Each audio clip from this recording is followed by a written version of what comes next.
El misterio de la casa desierta, por Ernst Theodor Amadeus Hoffmann. El aspecto de los numerosos y brillantes edificios de la residencia de V y la belleza de los productos del arte y de la industria con que diariamente se enriquece constituyen las delicias de los curiosos y son las maravillas admiradas de todos los viajeros. La calle principal, flanqueada de soberbias casas y que conduce a la puerta de sirve de paso contiguo a lo más escogido de la sociedad que pasa allí el tiempo visitándose. En los pisos bajos hay lujosas tiendas y en los superiores hállanse habitaciones de las más cómodas. Es el barrio de la aristocracia. Más de 1000 veces había recorrido yo aquel paseo, cuando cierto día mi vista se fijó en una casucha, cuyo aspecto contrastaba singularmente con los alrededores. Figuraos un cuadrado de piedras con 4 ventanas que formaba un solo piso. Su altura no excedía apenas de la de un entresuelo de las magníficas casas contiguas a derecha e izquierda. El tejado de aquel barracón, agrietado por todas partes, hallábase ya ruinoso, y los vidrios rotos se habían sustituido con pliegos de papel gris o azul. Las 4 ventanas estaban cerradas, las del piso de abajo se habían tapiado, y en la puerta, estrecha, baja y sin cerradura, inútilmente se hubiera buscado una campanilla o llamador. Este deterioro indicaba una soledad completa. Aquella casucha parecía abandonada hacía 100 años, y aunque en rigor nada tiene de particular una casa desierta, el hecho de hallarse en un barrio tan rico y en uno terreno que podía reportar a su propietario una renta considerable, podía dar origen a las suposiciones. Yo no podía pasar por delante de aquella especie de ruinas sin forjarme las más diversas historias. Cierto día, en que los elegantes se codeaban en el paseo, estaba yo de pie, apoyado en un guardacantón frente a la casa desierta. Un hombre, a quien no había visto hacía mucho tiempo, detúvose delante de mí y me distrajo de mi preocupación. Era el conde P., un soñador, por lo menos tan curioso y fantástico como yo. También había pensado mucho sobre el misterio de la casa desierta, pero sus suposiciones iban mucho más lejos que las mías, pues llegó a crearse una historia tan extravagante que apenas hubiera podido admitirla como verdadera la más atrevida imaginación. Juzgué hasta qué punto quedaría chasqueado aquel pobre cuando, después de buscar el más trágico desenlace para su historia, supo que la famosa casa desierta era simplemente el taller de un confitero, cuya tienda estaba contigua. Habíanse tapiado las ventanas del piso bajo para ocultar a los transeúntes el aspecto de los hornillos y crisoles, y las ventanas del primer piso estaban calafateadas para preservar del sol y de los insectos los confites almacenados allí. Estos malditos datos produjeron en mí el efecto de una ducha helada. Y ya no había sueño posible ni poesía. No se necesitaba más para echar por tierra todas las ilusiones de un hombre sensible dispuesto a exaltarse. Sin embargo, a pesar de la explicación material que se me había dado, no podía menos de mirar la casa desierta con un sentimiento inexplicable que me estremecía. Mi espíritu rechazaba con cólera la idea de que hubiera confites en vez de los fantasmas que tan poderosamente me habían preocupado, y no perdía la esperanza de ver algún día al mundo fantástico tomar posesión de aquella vivienda. La casualidad debía lanzarme de nuevo muy pronto en la vía de las suposiciones. Algunos días después de encontrar al conde P., pasé a eso de las 12 de la mañana por delante de la casa desierta y vi agitarse suavemente una cortinilla de sarga verde en la ventana más próxima a la tienda del confitero. Una mano blanca, muy bien torneada, que tenía el dedo meñique adornado con un magnífico brillante, se deslizó debajo de la cortinilla. Después vi un brazo de alabastro que ostentaba una pulsera de oro. La mano depositó un frasquito de cristal en la saliente de la ventana y desapareció. Permanecí inmóvil con la vista fija, cual si tuviese los pies clavados en el suelo, haciendo al parecer una figura tan extraña que en menos de 10 minutos una multitud de curiosos se agrupó a mi alrededor, siguiendo con la vista la dirección de mis miradas. Pero ya no había mano sonrosada ni brazo de alabastro, de modo que los papanatas impertinentes hubieron de retirarse sin ver cosa alguna. Aquella gente me recordó los tontos de cierto pueblecillo que se agruparon cierta mañana delante de una casa gritando ¡Milagro!, porque se había caído un gorro de algodón de un sexto piso sin romperse una sola malla. Se podía apostar 100 contra 1 que la mano sonrosada y el brazo de alabastro pertenecían en legítima propiedad a la mujer, a la hermana o a la hija del confitero, y que el frasco de cristal contenía prosaicamente una medida de jarabe de grosella. He aquí como un espíritu inquieto pero justo sabe llegar a su objeto por el camino más corto. Ocurrióme la idea de entrar en la tienda del confitero para obtener con mucho tacto alguna confidencia, y mientras tomaba unas pastillas de chocolate dije a mi hombre: «Amigo mío, habéis elegido muy buen sitio para vuestro establecimiento, y no debe faltaros comodidad, gracias a esa casa vecina donde habéis establecido el laboratorio». «¿Quién diablos ha podido deciros», exclamó el industrial mirándome con sorpresa, «que yo me utilizo de la casa de al lado? Ciertamente me convendría más a pesar de todos mis esfuerzos. Aún no se ha concluido el negocio. Por lo demás, y bien reflexionado, no lo siento, porque en esa casa deben ocurrir cosas extraordinarias que perjudicarían singularmente al inquilino aficionado a la tranquilidad y al reposo». Dios sabe, querido lector, hasta qué punto me preocuparon estas palabras. Intenté hacer hablar a mi hombre, pero todo cuanto pude averiguar de él, a fuerza de preguntas, fue que la casa desierta pertenecía a la condesa S., la cual residía en sus tierras y no había vuelto hacía algunos años. Por lo demás, la casa presentaba el mismo aspecto desde tiempo inmemorial, y nadie parecía cuidarse de hacer la menor reparación para preservarla de una ruina inminente. Dos seres la habitaban, un anciano criado y un perro decrépito que no cesaba de ladrar. La gente baja del barrio estaba convencida de que en aquella casa habitaban duendes, pues en ciertas épocas, y sobre todo al aproximarse la fiesta de Navidad, oíanse ruidos muy extraños que turbaban el silencio de la noche, y hasta en ciertas ocasiones oíase un estrépito atronador. Alguna vez que otra, la voz cascada de una vieja parecía esforzarse para entonar una especie de canto del otro mundo, y apenas se distinguían algunos monosílabos franceses mezclados con una lengua desconocida. En fin, añadió el confitero, conduciéndome a la tienda, ¿veis este tubo de hierro que sobresale de aquella pared? Pues bien, en medio del verano he visto salir a veces por ese conducto un humo muy espeso, cual si en el interior de la casa hubiera un fuego infernal. En varias ocasiones me quejé al viejo criado que nos amenaza a cada instante con algún incendio, pero el tunante pretende que eso es el carbón de su cocina. Solo el diablo sabrá lo que come ese viejo, pues el humo que sale de la chimenea esparce al mismo tiempo un olor nada apetitoso. En aquel momento la puerta de la tienda hizo resonar un timbre agudo al abrirse. El confitero se excusó para ir a despachar a Parroquiano, y como yo iba detrás de él, comprendí al punto por la señal de cabeza que me hizo disimuladamente que la persona que acababa de entrar era la misma de quien hablábamos. Figuraos, querido lector, un hombrecillo flaco y seco con la piel pergaminada y amarillenta, nariz puntiaguda, labios muy delgados, ojos de color verde gris, sonrisa estúpida y cabellos empolvados, en forma de pirámide. Su traje se componía de un levitón muy gastado por el uso, que en otro tiempo debió de ser color de café. Calzón ceñido sobre medias grises y zapatos de punta cuadrada con hebillas de similor. De las bocamangas de su levitón sobresalían dos puños muy robustos que cuadraban bastante mal con la voz de falsete y quejumbrosa con que el viejo pidió naranjas y castañas confitadas, mazapán y otras golosinas. El confitero se apresuró a servirlo, mientras que el viejo, sacando de su bolsillo una escarcela de cuero rojizo, ya muy gastada, tomó de ella algunas monedas roñosas y pagó, murmurando frases incoherentes. —¿Estáis enfermo, vecino? —le preguntó el confitero. —Paréceme veros triste, pero eso será la edad, ¿no es cierto? Es la edad. —¡Oh, oh, oh, oh, oh! ¿Quién dice eso? —refunfuñó con expresión de enojo el satánico vejete, haciendo una pirueta tan pesada que los vidrios de la tienda retemblaron, y pisando en su evolución una pata del perro negro que la acompañaba, el cual profirió agudos aullidos. —¡Maldito animal! —exclamó el viejo abriendo la bolsa en que llevaba los confites, para arrojar uno al perro que cayó por glotonería sentándose al punto con la gracia de una ardilla. —Buenas noches, vecino —dijo el vejete cuando su perro se hubo comido la golosina. —Buenas noches. El pobre anciano, gastado por la edad, os desea buena suerte y larga vida. Así diciendo, estrechó la mano del confitero con sus dedos huesosos, pero tan fuertemente que el buen hombre profirió una exclamación de dolor. —Ya habéis visto, caballero —me dijo el industrial cuando hubo salido su parroquiano—, la especie de factotum del conde S. y el guardián de la casa desierta.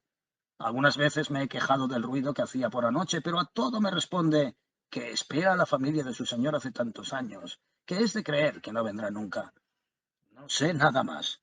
Y con esto tengo el honor de saludaros, porque ha llegado la hora en que nuestras hermosas damas vienen a sentarse en la tienda y se disputan las dulzuras que diariamente invento para sus bonitas bocas. Al salir de la tienda del confitero comencé a buscar mentalmente una relación entre el canto triste y singular que se había oído en la casa desierta y el brazo encantador que poco antes vi bajo la cortina de sarga, persuadiéndome al fin de que por una ilusión de acústica el confitero habría creído que era una voz de vieja el canto dulce, aunque planillero, de alguna hermosa mujer perseguida y cautiva de un odioso tirano. Otra vez volví a pensar en el humo denso que salía del cañón de la chimenea y en el frasco de cristal colocado en la ventana, y deduje, sin buscar ya más, que la hermosa desconocida era víctima de un abominable sortilegio. En el vejete creí ver un hechicero disfrazado. Mi cerebro se exaltó y miles de figuras diabólicas se me presentaban en mis insomnios. Por un inefable encanto, el brazo de alabastro se unió en mi pensamiento con un hombro más blanco que la nieve que mis ojos creían ver. Después la figura adorable de una joven surgió ante mí velada en aquella especie de alucinación, y parecióme que la plateada bruma que me ocultaba en parte las facciones encantadoras de aquel ángel se escapaba en forma de onda sin fin del frasco de cristal. Para conseguir la libertad de aquel ser encantador, concebí los más descabellados proyectos. Profería maquinalmente las exclamaciones más caballerescas, pero de pronto parecióme que una mano de esqueleto me golpeaba el omóplato, rompiendo en mil pedazos el frasco maravilloso. Y entonces la aparición se desvaneció, dejando tras sí el eco moribundo de una triste queja. Al día siguiente corrí a primera hora a situarme frente a la casa desierta y observé que habían puesto persianas, pues no estaban la víspera, de modo que parecía una tumba. Durante todo el día no dejé de rondar por los alrededores y llegaba la noche. Volví a pasar por delante de la casa. La puertecilla sin cerradura estaba entornada, y el viejo asomaba la cabeza por fuera. Al ver esto resolví hablarle, y acercándome a él preguntéle cortésmente: ¿No vive en esta casa el consejero de Hacienda Binder? No, contestó el vejete sonriendo con desconfianza. Jamás ha puesto aquí los pies, ni vendrá nunca, y todo el mundo sabe que habita lejos de este barrio. Al pronunciar estas palabras retiró la cabeza y dióme con la puerta en las narices. Le oí toser y arrastrarse pesadamente, produciendo como un ruido de llaves, y parecióme que bajaba en el interior por una escalera. Por la puerta entornada había observado que en el vestíbulo había tapices muy roídos y sillones antiguos de tela escarlata. A la mañana siguiente, a eso del mediodía, una fuerza irresistible me atrajo al mismo sitio, y esta vez vi, o creí ver, en la ventana del primer piso, la cortinilla de sarga verde medio levantada. Un diamante brilló, y después una mujer encantadora, apoyada en la saliente interior, tendióme los brazos con aire suplicante, preguntándome si soñaba. Busqué con la vista un sitio donde pudiera continuar mis observaciones sin llamar la atención de la multitud. Al otro lado de la calle divisé un banco de piedra, frente a la misma casa, y al punto fui a sentarme en él. Entonces levanto la vista. Sí, allí está la encantadora joven que mi mente había adivinado, pero permanece inmóvil, y su vaga mirada no se fija en mí, por lo cual comienzo a creer que lo que mis ojos han visto es solo una magnífica pintura. De repente pasa junto a mí un quinquillero y suplica me le compre algún objeto para estrenarse con suerte, porque no ha vendido nada en toda la mañana.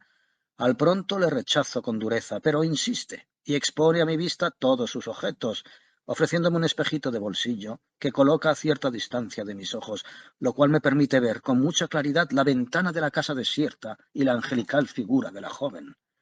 Aquel objeto me tienta poderosamente y le compro sin regatear, mas apenas hago uno de él y uso. Un acceso de catalepsia parece fijar fatalmente mis ojos en el espejito sin que me sea posible apartarlos. De repente creo ver los hermosos ojos de mi seductora desconocida, interpuestos entre el espejito y yo.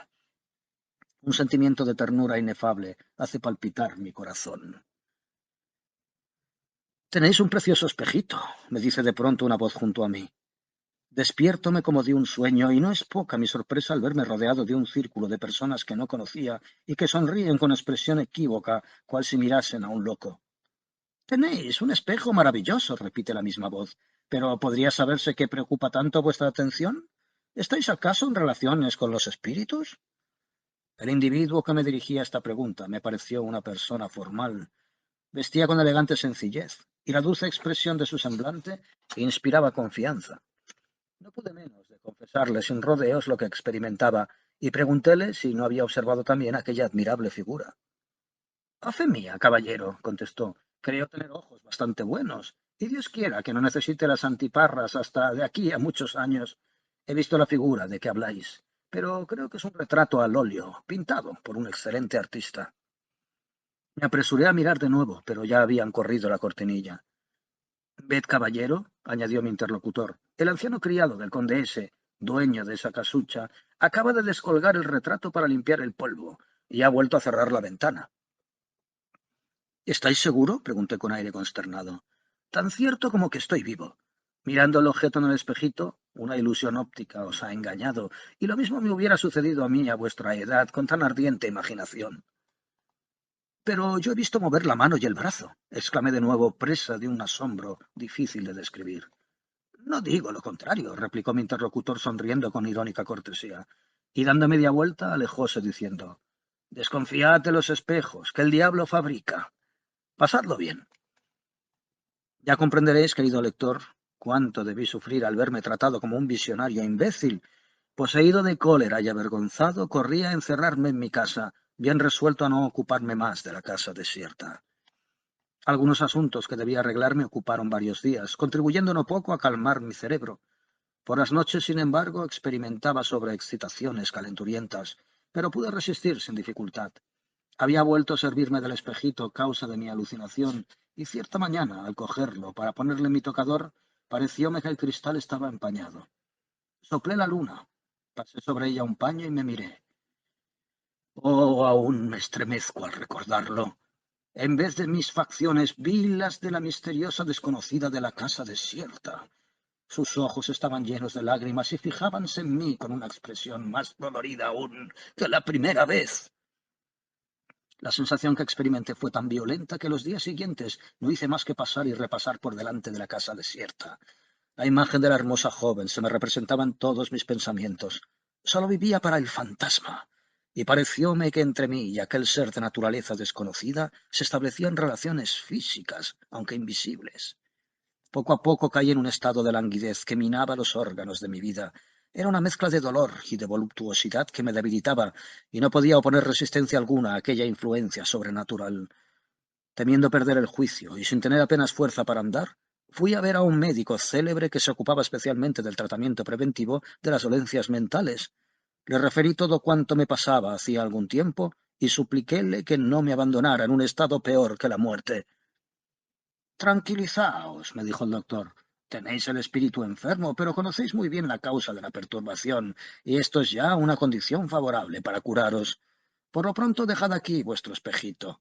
Volved a casa.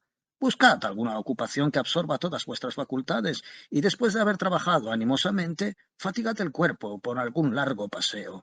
Llegad a la noche, id a visitar a vuestros amigos y divertíos con ellos. Agregad a este régimen un alimento fuerte, y para bebida, vinos generosos. Todo vuestro mal está solo en una idea fija. Si conseguimos ahuyentarla, quedaréis curado radicalmente. Yo vacilaba en abandonar mi espejo. El doctor lo tomó, sopló la luna, limpióla después y me lo presentó para que mirara. ¿Veis alguna cosa? Preguntóme. Solo veo mis facciones, contesté. Está bien, repuso el doctor. Ahora repetid la prueba, haciendo como yo. Un grito se escapó de mis labios y me puse muy pálido. Es ella, es ella, exclamé. El doctor volvió a tomar el espejo. En cuanto a mí, dijo, no veo nada, absolutamente. Pero confieso que en el momento de mirar he experimentado como un estremecimiento a pesar mío. Tened en mí completa confianza. Si hay un encanto es preciso romperlo. Hacedme el favor de repetir la prueba. Soplé otra vez el espejo, mientras que el doctor aplicaba una mano sobre mi espina dorsal. La figura reapareció. Y noté que el doctor palidecía al observar el efecto que aquel fenómeno acababa de producir en mis órganos.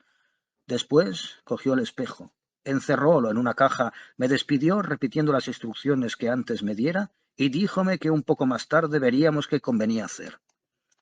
Desde aquel día me entregué a una infinidad de distracciones y a una vida ruidosa, la más propia para dominar mi espíritu a fuerza de cansancio físico. Pocos días después, hallándome en una reunión de las más alegres, el asunto de la conversación giró sobre las ciencias ocultas, y los fenómenos magnéticos, y con este motivo refiriéndose las más sorprendentes anécdotas.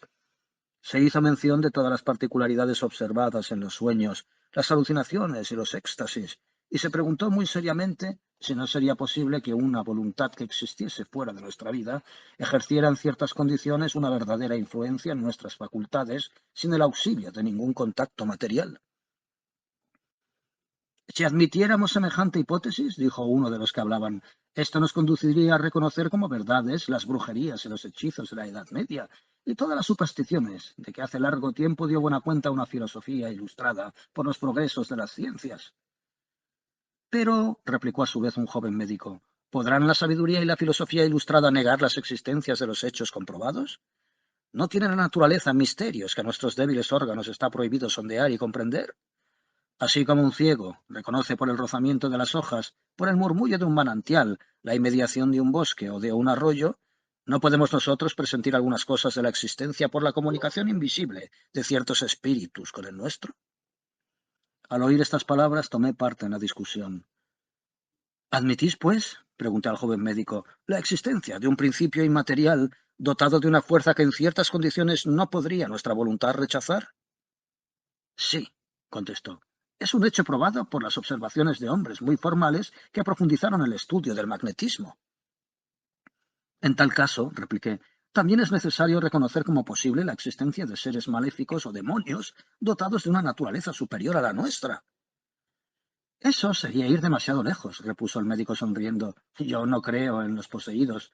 Solo pienso que en algunos seres pueden existir ciertos principios inmateriales capaces de ejercer en otros una acción irresistible. Pero no fundo esta idea sino en simples observaciones y creo que los órganos débilmente constituidos o gastados por algún exceso de la vida son los únicos expuestos a sufrir esa especie de fenómeno. Caballero, dijo entonces un hombre de edad madura que aún no había hablado, si hay, según creéis al parecer, fuerzas ocultas y enemigas de nuestra naturaleza, concluyo, a juzgar por vuestras explicaciones, que esas fuerzas no existen sino por la debilidad de nuestro espíritu. Y si las facultades gastadas por un exceso o un padecimiento o los órganos imperfectos son los únicos que pueden hallarse sometidos a esos fenómenos fisiológicos, deduzco que este no es otra cosa sino una condición enfermiza de nuestro espíritu, y de consiguiente no existen fuera de nosotros fuerzas dotadas de una acción verdadera, intermediaria entre Dios y el hombre. Y ahora expondré mi opinión particular relativa a las enfermedades mentales que nos someten a pasajeras alucinaciones. Pienso que a causa de la perturbación que ejercen las más delicadas fibras de nuestro organismo, la pasión, o más bien el mal de amor, es la única afección de nuestra alma que pueda producir desórdenes en la vida real, ofreciendo el ejemplo de una fuerza ejercida irresistiblemente por un individuo en otro. Sobre esto hice yo en mi propia casa una observación cuyos detalles constituyen todo un drama. Cuando el ejército francés asolaba nuestras provincias a las órdenes del general Bonaparte, alojé en mi domicilio a un coronel de guardias del virrey, de Nápoles. Era un oficial de notable distinción, pero todo revelaba en sus facciones los estragos de un profundo pesar o de una enfermedad reciente, y pocos días después de su llegada, sorprendíle en un paroxismo de dolor que me inspiró compasión. Los sollozos sofocaban su pecho, privándole casi del uso de la palabra. Obligado a echarse para ver si se reponía, sus ojos perdieron poco a poco la mirada y sus miembros el movimiento. Al fin quedó rígido como una estatua y solo de vez en cuando acometíanle espasmos convulsivos, pero no se movía. Llamé al punto a un médico que le sometió a la influencia magnética, lo cual pareció producirle algún alivio, pero muy pronto hubo de renunciar a este medio, porque no podía adormecer al paciente sin experimentar a su vez como una sensación de sufrimiento que no se podía explicar. Sin embargo, cuando terminó el acceso, el oficial, a quien el doctor había inspirado confianza por sus atenciones, refirióle que en medio de su crisis se le aparecía la imagen de una mujer, a la cual había conocido en Pisa. Aquel fantasma tenía una mirada que le atravesaba el corazón como un hierro candente, y cuando cesaba este dolor ficticio, caía en una especie de letargo al que seguían migrañas intolerables, acompañadas de una postración completa de todos los órganos, como si hubiese abusado de las voluptuosidades sensuales. Por lo demás, no quiso referir nunca lo que había pasado en otro tiempo entre él y la mujer de Pisa. Cierto día, el coronel recibió orden de pasar con su regimiento a la vanguardia, y mientras preparaban su equipaje sentóse a la mesa para almorzar, mas apenas acercó a sus labios una copa de vino de madera, cayó muerto, profiriendo un grito ahogado. El médico opinó que aquello había sido un ataque apoplético fulminante. 2 o 3 semanas después recibí una carta dirigida al coronel y abríla sin vacilar, esperando que contuviese algunos datos sobre la familia de mi huésped. La carta era de Pisa, y solo hallé en ella las siguientes palabras sin firma. Pobre amigo. Hoy, a mediodía, Antonia ha muerto creyendo abrazar tu sombra. Eran precisamente el día y la hora en que el coronel había expirado. Tratad de explicar eso. No podría expresar el espanto que me sobrecogió al reconocer la analogía entre mis sensaciones y la que experimentara el coronel. Una nube pasó por mis ojos. Zumbáronme los oídos cual si resonase junto a ellos el lúgubre tañido de una campana, impidiéndome oír el fin del relato. Mi imaginación se exaltó hasta el delirio y salí corriendo de la sala para ir a la casa desierta. Después, lejos parecióme distinguir claridad detrás de las persianas cerradas, mas al acercarme ya no vi nada. Mi alucinación iba en aumento. Me precipito contra la puerta que cede a mi empuje y penetro en el vestíbulo, donde un vapor cálido y acre me oprime la garganta. De repente oigo un grito de mujer a 2 pasos de mí, y no sé cómo. Hállome de improviso en un salón resplandeciente de luces, decorado con gran lujo al estilo de la Edad Media, y de varias cazoletas desprendíanse nubes azuladas que, embalsamando el aire con embriagadores perfumes, elevábanse hacia la bóveda. ¡Oh! Bienvenido seas, novio mío, exclamó la voz de mujer que antes oí. Solo entonces fijé la atención en una mujer joven que vestía traje de desposada y que se acercaba a mí con los brazos abiertos. Al mirarla más de cerca noté que tenía el rostro amarillento y espantosamente crispado, al parecer por la demencia, y retrocedí con temor. Pero la mujer se aproximaba siempre, y entonces creí observar que aquel semblante tan feo era tan solo una careta de crespón, bajo la cual se dibujaban con dulce suavidad las facciones ideales del ser que yo había soñado. Sus manos tocaban ya las mías, cuando de pronto cayó en tierra, profiriendo un gemido, y al mismo tiempo oí murmurar detrás de mí: a la cama, amiguita mía, a la cama, o de lo contrario probarás las correas».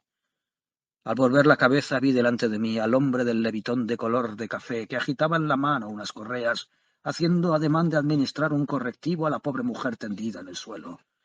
Adelantéme al punto para contener su brazo, pero rechazándome con una fuerza de que no le hubiera creído capaz, limitóse a decirme: ¿no veis que a no ser por mí ya os habría estrangulado esta loca? Salid, salid de aquí más pronto de lo que habéis entrado. Al oír estas palabras, sobrecogióme un vértigo y me lancé fuera de la casa, buscando a tientas una puerta para salir de aquella casa fatal. De pronto oí los gritos de la loca mezclándose con el ruido de los golpes que el viejo no le escaseaba, y quise volar en su auxilio, pero de pronto perdí pie, caí rodando por una escalera y un momento después chocaba contra la puerta de un gabinete que se abrió por la fuerza del golpe. Era una pequeña habitación, y a juzgar por la cama, deshecha, y las prendas de vestir que vi en una silla, adiviné que aquel era el cuarto del criado. Apenas hube vuelto en mí, pesados pasos hicieron crujir la escalera. Era el viejo, que volvía después de terminada la ejecución nocturna. «Caballero», exclamó arrodillándose a mis pies, «quienquiera que seáis, os conjuro a guardar el más absoluto silencio, sobre todo cuanto habéis visto aquí, pues la menor indiscreción me perdería, porque soy un pobre viejo que no sabría ya cómo ganar el pan. Acabo de castigar rudamente a la loca, y la he atado bien en su cama, de modo que todo está tranquilo ahora.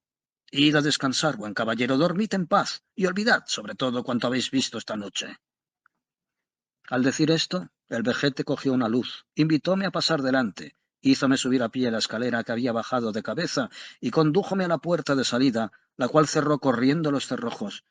Yo corrí a encerrarme en mi habitación mudo de asombro y, pensando en mi singular encuentro, necesité casi esfuerzos sobrenaturales para alejar de mi espíritu las espantosas alucinaciones producidas por el maldito espejo encantado. Algún tiempo después encontré en una reunión al conde P., que, conduciéndome a sitio más retirado, díjome sonriendo que estaba sobre la pista de los misterios de la casa desierta. Precisamente en aquel momento el criado anunció que la mesa estaba servida y no pude escuchar la narración del conde. Ofrecí mi mano a una señorita para dirigirnos al comedor, según es costumbre en la alta sociedad, y no fue poca mi sorpresa cuando, al fijar la vista en sus facciones, reconocí las del ser ideal que se retrataba en mi espejo. Al manifestar yo a la dama que me parecía haberla visto en alguna parte, contestóme que no podía ser así, pues acababa de llegar a W por primera vez en su vida. Al contestar así, dirigióme una mirada tan seductora que me electrizó. Hablamos largamente, y aunque durante la conversación me mostré algo audaz en mis expresiones, esto no pareció desagradar a la dama, que por su parte me dio pruebas de distinción y talento. Llegados los postres, y al servirse el champán, quise llenar su copa, pero habiendo chocado el cristal por inadvertencia produjo un sonido triste y agudo.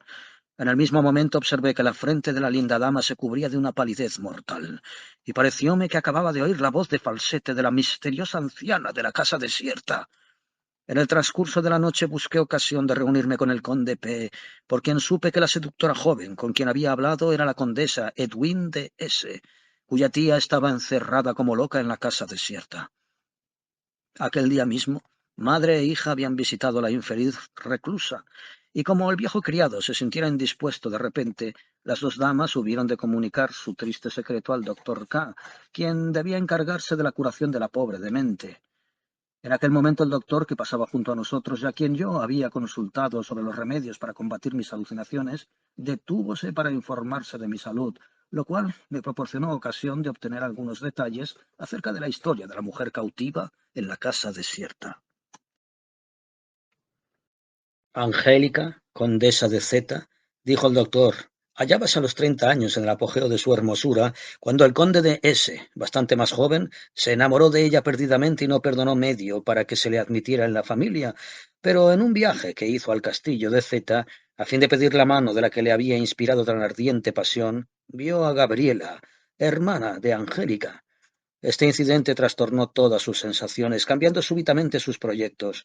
Desde aquel instante, Angélica perdió a sus ojos todos los encantos de que al principio le parecía revestida, mientras que Gabriela le pareció radiante de hermosura, por lo cual pidió su mano en vez de la de Angélica. Esta última no se quejó, pues su orgullo la indujo a considerar la cuestión bajo un punto de vista muy consolador. No es ese joven presumido quien me desprecia, solía decir, yo soy la que no le quiero. Sin embargo, de repente dejó de presentarse en sociedad y sólo alguna vez se la encontraba en la parte más sombría y solitaria del parque de su padre. Cierto día, los servidores del castillo de Z persiguieron a una cuadrilla de gitanos ladrones que hacía algún tiempo asolaba el país con el pillaje y el incendio, y en una carreta condujeron bien maniatados a sus prisioneros hasta el patio del castillo. Entre aquellos bandidos, la fisonomía más notable era la de una anciana flaca y decrépita, cubierta más bien que vestida, de unos andrajos de color de escarlata, y que de pie en la carreta gritaba imperiosamente que le era preciso bajar. El conde Z, informado de aquella captura, había salido de sus habitaciones y daba orden de preparar los subterráneos para que pudieran servir de prisión a los merodeadores que la suerte ponía en sus manos, cuando de repente la condesa Angélica penetró en el patio, con el cabello descompuesto, y cayendo de rodillas pidió con ruegos y sollozos gracias para los gitanos. Después hizo brillar un puñalito que llevaba oculto y declaró que se daría muerte en el acto si se hacía el menor daño a aquella pobre gente, cuya inocencia estaba dispuesta a demostrar. ¡Viva la hermosa! Gritó la anciana. No se me ocultaba que tú serías un abogado a quien se atendería. Y como Angélica cayese sin sentido, cual si lo hubiese aniquilado aquella explosión de energía, la anciana, rompiendo las ligaduras que la sujetaban, arrodillóse junto a la condesa y prodigóla los más solícitos cuidados. Sacó de su bolsillo un frasco lleno de un licor en que parecía nadar un pez dorado, y apenas le aplicó sobre el seno de Angélica, la hermosa joven abrió los ojos, levantóse de un salto, y como si una nueva vida circulara en sus venas, se alzó, y después de abrazar estrechamente a la vieja gitana, condújola al interior del castillo. El conde Z, a quien acompañaban en aquel momento su esposa y su hija Gabriela, contemplaba aquella escena extraña con una especie de sorpresa mezclada de espanto.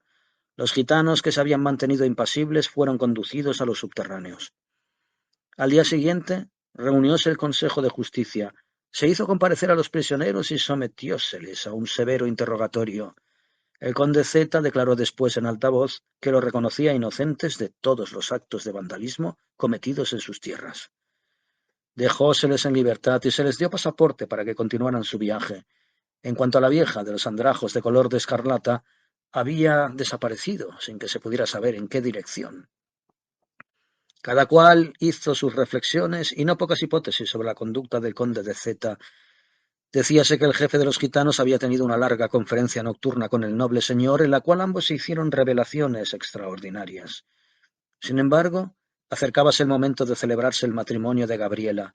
La víspera del día fijado para la ceremonia, Angélica hizo cargar en un coche todo cuanto poseía y abandonó el castillo, acompañada en su fuga de una sola mujer que, según se dijo, parecía una gitana.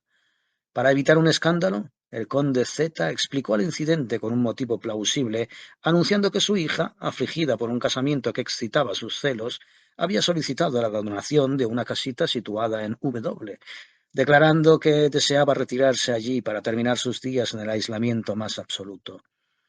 Después de sus bodas, el conde S marchó con su joven esposa D para residir en cierto dominio, donde durante un año los recién casados disfrutaron de la más completa felicidad.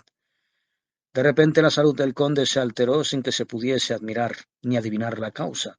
Un padecimiento íntimo parecía gastar los órganos de su vida. Rehusaba todos los cuidados, y su esposa no pudo conseguir que le confesase cuál era el mal oculto que minaba su existencia. Al fin, después de resistirse mucho, cedió a la voluntad de los médicos que le prescribían un viaje de recreo, y a poco marchó a Pisa.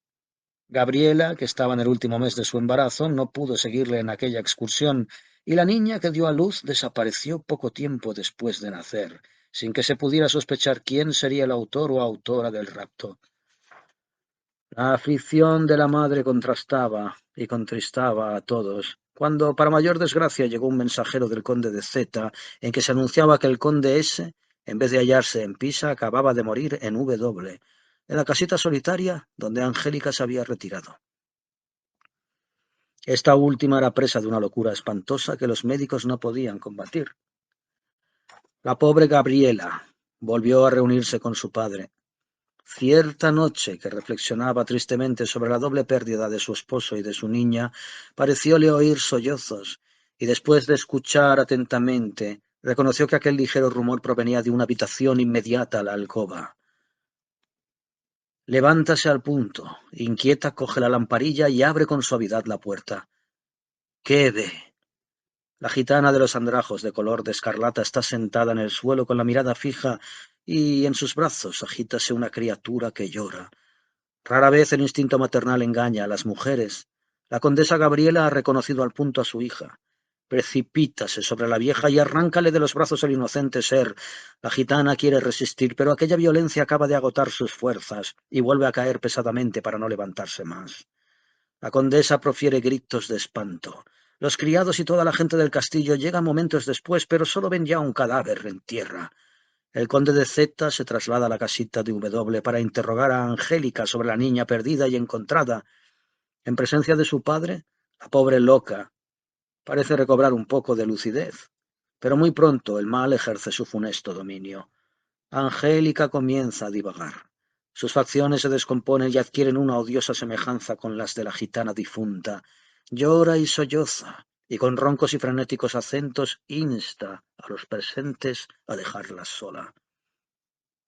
El desgraciado padre hace creer al mundo que la loca está encerrada en uno de sus castillos, pero la verdad es que Angélica no ha querido abandonar su retiro. Habita sola en la casita donde el conde S fue a morir a su lado. El secreto de lo que ocurrió entre aquellos dos seres siguió siendo un misterio impenetrable. El conde de Z ha muerto. Gabriela ha venido a W con Edwin para arreglar asuntos de familia, y en cuanto a la reclusa de la casa desierta, hállase la discreción brutal del viejo guardián que, viviendo siempre en la soledad, se ha vuelto maniático.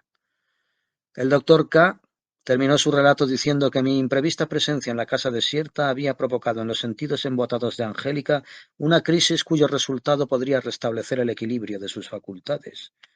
Por lo demás, la hermosa imagen que yo había visto reflejarse en mi espejo era la de Edwin, que en el momento de mi curiosa contemplación visitaba el asilo de Angélica. Poco tiempo después de estos acontecimientos que estuvieron a punto de trastornar mi cerebro, una profunda tristeza me obligó a dejar la residencia de W, y la extraña impresión que me dominaba no se disipó del todo hasta que la loca hubo muerto.